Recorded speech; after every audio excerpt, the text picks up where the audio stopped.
Today's video is about negative to commands. Negative to commands are the opposite of affirmative to commands. Negative to commands tell someone what not to do. No comas el lápiz. Do not eat the pencil. No escribas en la pizarra. Don't write on the board. No me hables. Don't talk to me. You probably recognize the verbs in these sentences, but the endings are strange, aren't they? Let's go through step by step on how to make a negative to command.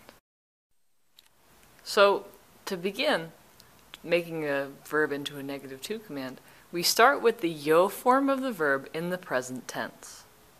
The next step is we drop the o, and then we add the opposite ending. For AR verbs, that ending is es. For ER and IR verbs, it's as. Let's work on a verb to give you a better understanding. Here you can see I've used the verb hablar. We start with the yo form in the present tense, which is hablo. Then we take off the o, which leaves us with habl. And then finally we add the opposite ending. Since hablar is an AR verb, we put es at the end, which gets us to hables. Obviously, if it's a negative command, you need to put no in front of hables. But other than that, you're done. So you're probably wondering, why do I have to start with the yo form in the present tense? Why can't I just drop the ending and add the opposite ending? Well, the answer is here. When you have a verb that has an irregular yo form, it's going to have that irregular form in the command form. In other words, let's look at the verb tener. The present tense yo form is tengo. So we keep that G. We drop the O and get teng, and we add the opposite ending to get tengas. And that is the negative command form of the verb tener, no tengas. Any other verb that's a go verb, or any verb that has a strange yo form, follows this pattern too.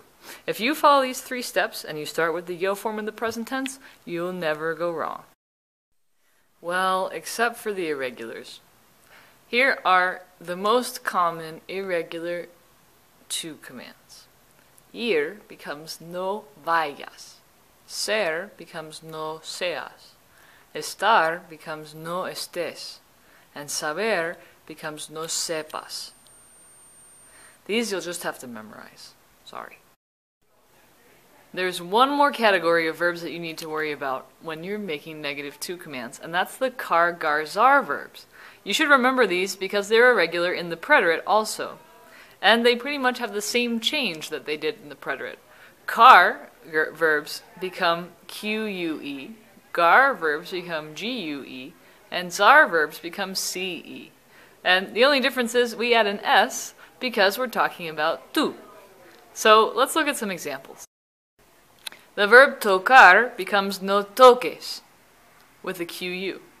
The verb pagar becomes no pagues with a GU. The verb empezar becomes no empieces with a C. The reason for this spelling change is to keep the pronunciation like the infinitive. Now it's time for your favorite part, pronouns.